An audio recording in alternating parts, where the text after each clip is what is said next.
देखते हैं, हमने कल की क्लास में नंबर सिस्टम कक्षा 9 थे, कक्षा 9 थे का फर्स्ट टॉपिक जो था आपका नंबर सिस्टम अर्थात संख्या पद्धति।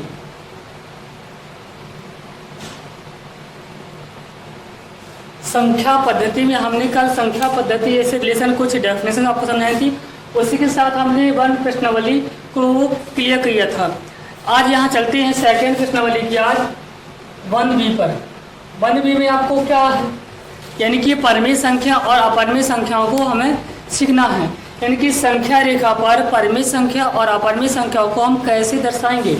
जैसे कि या फिर दो परिमेय संख्याओं के बीच की कोई परिमेय संख्या निकालनी है। हमने कक्षा 8 में सीखा होगा कि जैसे कि 2/3 और 5/3 के बीच की दो परिमेय संख्या निकालना। ऐसे यानी कि दो परिमेय संख्याओं के बीच की परिमेय संख्या कैसे ज्ञात करेंगे और इन परिमेय संख्या और अपरिमेय संख्याओं को संख्या रेखा में कैसे दर्शाएंगे।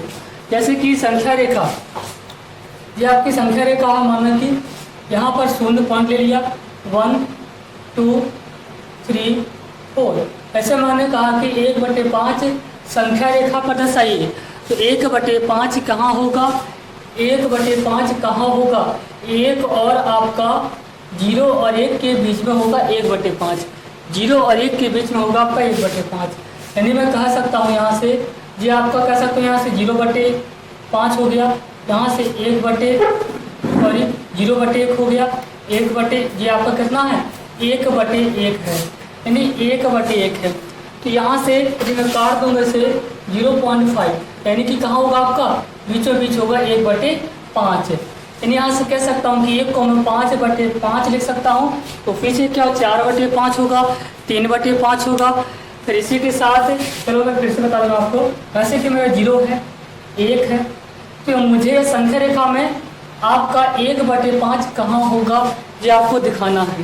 तो ऐसे 1 लिखा, इसको मैं 5/5 लिख सकता हूँ। पीछे क्या होगा, जस्ट पीछे 4/5 होगा, जस्ट पीछे 3/5 होगा, जस्ट पीछे 2/5 होगा, 1/5 होगा, 0/5 होगा। इस प्रकार से आपको दिखाना है। तो जिस पर हमें 1/5 कहाँ होगा आपका, ये है आपका 1/5 भाग। क्लियर। तो हमें अब बताना चाहूँगा आपको मैं कि ऐसे कि दो परिमेय संख्या मिलेंगी। परिमेय संख्या क्या होंगी आपको मैंने बता दिया है। ऐसी संख्या जिन्हें हम P/Q के रूप में लिख सकते हैं, परिमेय संख्या कहलाती है। P/Q के रूप में लिख सकते हैं, परिमेय संख्या कहलाती है, और Q का मान 0 नहीं होना चाहिए। दो परिमेय संख्याओं के बीच की परिमेय संख्या निकालना कैसे निकालेंगे। जैसे कि आपका क्वेश्चन है 1/3 और 1/2 की बीच की 3 परिमेय संख्या निकालना, 3 परिमेय संख्या निकालना। क्लियर। या फिर मैं अगला क्वेश्चन कह सकता हूँ कि आपको 1 और 2 के बीच की 3 परिमेय संख्या निकालना। तो आपका यदि दो संख्या दी हुई है, जैसे कि बीच की परिमेय संख्या निकालनी होती है, उसके लिए हमारा एक फॉर्मूला भी है। ऐसे कि A और बीच की परिमेय संख्या क्या होती है, बीच की A और B के बीच की परिमेय संख्या का फॉर्मूला होता है आपका A+B/2, A+B/2 होता है आपका। इसी प्रकार मैं कह दूं कि 1 और 2 के बीच की परिमेय संख्या क्या होगी, तो पहली परिमेय संख्या होगी, कहने का मतलब है 1+2/2, यानी कि 3/2। क्लियर। यहाँ से यहाँ से निकालना है, इसके और इसके बीच की क्या होगी परिमेय संख्या, अगली परिमेय संख्या इसको मान ली करो A 3/2 धन 2। तो यहाँ से कह सकता हूँ कि यहाँ से आपका 2 LCM आएगा यहाँ से, तो 3 + 4 यानी कि 7/2 हो जाएगी। इसी प्रकार आप आगे भी निकाल सकते हैं। या फिर इसकी एक वैकल्पिक विधि भी है जो कि हम परिमेय संख्या निकाल सकते हैं। वैकल्पिक विधि क्या होगी वो हमने कक्षा 8 में सीखा होगा। जैसे कि हमें 1/3 और 2/1/2 के बीच की 3 परिमेय संख्या निकालनी है। क्या करेंगे, संख्या रेखा पर संख्या रेखा बनाएंगे। हम यहाँ पर संख्या रेखा बनाएंगे 0। मैंने मान लिया कि ये आपका 1/3 है और ये मान लिया 1/2 है। ये रहा से बात चलती है कि मानने मान लीजिए 1/3 हो जाए आपका 1/2 है। तो यहाँ से हम एलसीएम ले लेंगे, तो ले लेंगे एलसीएम 2 और 6 का एलसीएम कितना आएगा आपका, एलसीएम आएगा 6, एलसीएम कितना आएगा 6 से डिवाइड कर देंगे 2 बार जाएगा 2, यानी इसको मैं 2/6 लिख सकता हूँ, यहाँ से इसको 3/6 लिख सकता हूँ। क्लियर, 1/6 को मैं 2/6 लिख सकता हूँ और यहाँ से 3/6 हो गया। तो इनके बीच की परिमेय संख्या अभी 2/6 है तो 3/6 है, बीच में कोई नहीं आ रहा, हमें 3 निकाल लिए हैं। यदि मैं इसमें 2 का गुना कर दूंगा, 2 का गुना कर दूंगा तो आप क्या करेंगे भाई बंधु, 2 × 4/12, 3 × 6/12, तो 4/12, 5/12, अभी एक ही निकली आपकी, इसलिए क्या करूँगा मैं 3 से मल्टीप्लाई कर दूंगा। 3 से मल्टीप्लाई आप यानी कि बढ़ाते जाएंगे, आप बढ़ाते जाएंगे, गैपिंग आपका देखिए यहाँ हमारी संख्या इतने में आ जाएंगी। तो क्या होगा आपका 6/18, 3 × 9/18, तो यानी कि मैं 1/3 को 6/18 भी ले सकता हूँ, क्योंकि 6 एकम 6, 6 × 18, 1/2 को मैं 9/18 भी ले सकता हूँ। तो यदि ये आपका 6/18 है तो अगली क्या होगी 7/18, अगली क्या होगी 8/18। इसी प्रकार अभी हम वहाँ पर 2 ही परिमेय संख्या दिखा पाए। इस प्रकार से आप परिमेय संख्या दिखा सकते हैं। आगे चलते हैं इसी के साथ। अब संख्या रेखा पर हम अपरिमेय संख्या कैसे दिखाएंगे, संख्या रेखा पर अपरिमेय संख्या कैसे दिखाएंगे। जैसे कि मैं कह दूं कि √2, √3, √5 इनको आप संख्या रेखा पर दर्शाइए, संख्या रेखा पर दर्शाइए। इनको संख्या रेखा में कैसे दर्शाएंगे, सर्वप्रथम क्या करेंगे, हम संख्या रेखा खींचेंगे। संख्या रेखा खींचेंगे, संख्या रेखा में मैंने मान लिया कि ये आपका 0 है, ये मान लिया कि मैंने 1 है, और यहाँ पर मान लिया मैंने ये आपका 2 हो गया, 3 हो गया।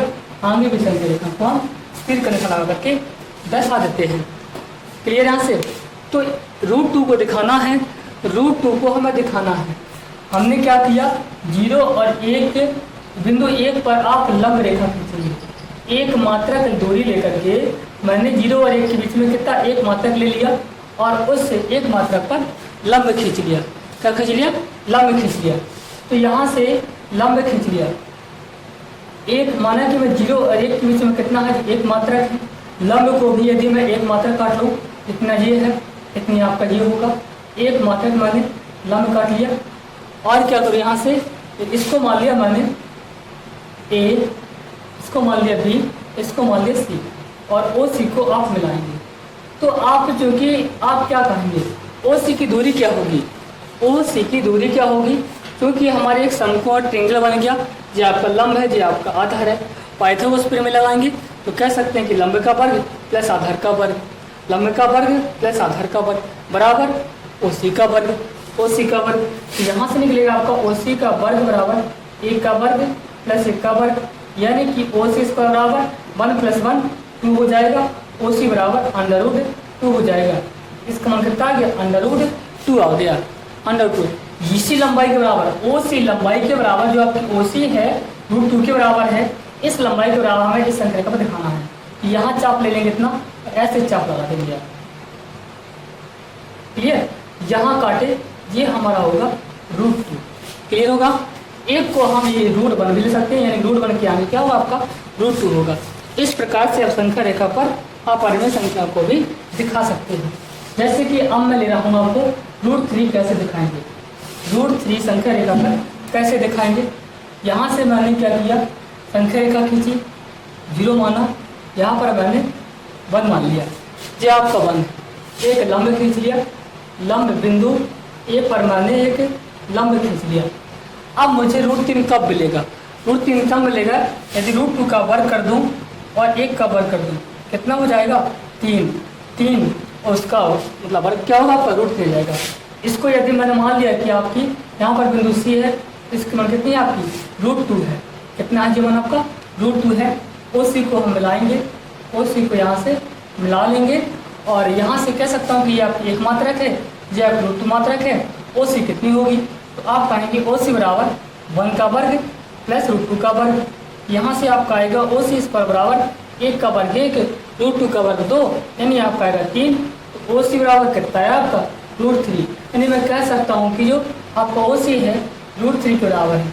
इसी लंबाई के बराबर दूरी मुझे संख्या रेखा पर दिखाना है, संख्या रेखा पर दिखाना है। क्या करेंगे जी, चाप ले लेंगे OC के बराबर, चाप लेके आप ऐसे चाप लगा देंगे, आपको मिलेगा √3। ये इसी प्रकार हम दिखाएंगे √5, √7 है, आप कल दिखा के आएंगे। क्लियर? आज के लिए इतना ही, कल आपको कृष्णावली में आपको टॉपिक क्लियर कराऊंगा। थैंक्स।